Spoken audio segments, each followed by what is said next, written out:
All right, Pastor Justin and Pastor Ross here hanging out in the Children's Zone in the Youth Center. And, Ross, I just heard a really eloquent, handsome pastor explain that this Sunday is going to be a little bit different than what we've had before. If I've got some young kids and I'm thinking about what will Sunday look like, we don't have children's ministries like we usually do. What are some approaches that we could take as a family as we prepare for Sunday?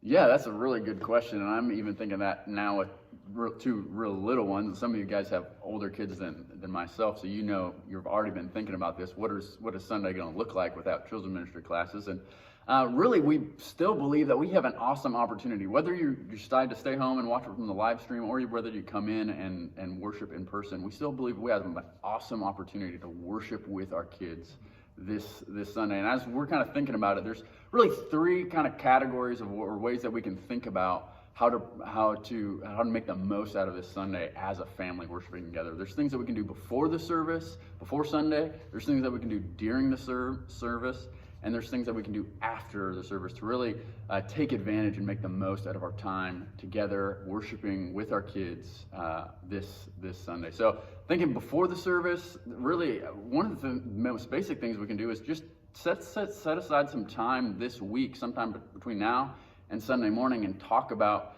the passage that Justin's going to be preaching on. Justin, I know we're going to start Missions Month this Sunday, so what are we going to be looking at this Sunday in the Word? Yeah, we're going to be talking about discipleship this month and what it means to follow Jesus. And each week we're going to look at what discipleship means. And this first week we're going to say discipleship means loving Jesus.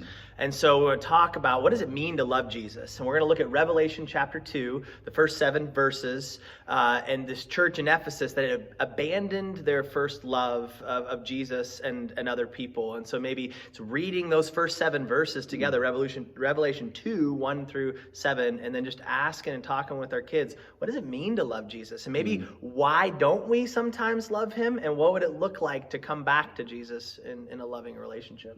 That's so good. That's so good.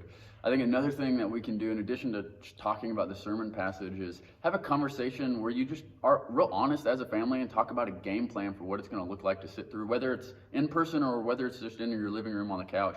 What's a game plan going in for this? How are we going to sit through this service together? What things are going to be hard about it? What's going to be challenging about it? What are some things that we can do when we get bored or distracting? So just having a real honest game plan conversation about what it's going to be beforehand. Justin, anything else that you're thinking about beforehand that might be helpful to do? Yeah, we were talking, and right now it's being recommended to keep our social circles smaller. And so maybe if you're like, it's not going to be feasible for us to bring our young kids to church at the building. And so maybe it's getting another family or two together with you and meeting at one of your houses and having a watch party. Yeah. Or you could live stream the service together. And then we'll have some handouts, some sermon notes. If you go on to the main website under this Sunday, we got sermon notes for adults and kids that can be printed out. You could have those printed out beforehand and then follow along, kids and adults filling those things out. And then after the service, am I getting ahead of ourselves? Well, yeah. We'll wait. That's before the service. Yeah. All right. Yeah, so think about how to do that, but how to still fellowship with one another. Yes. Even when things aren't the same here and we don't have children's ministry classes, and then during the service, there'll be kids handouts, they're online or in person.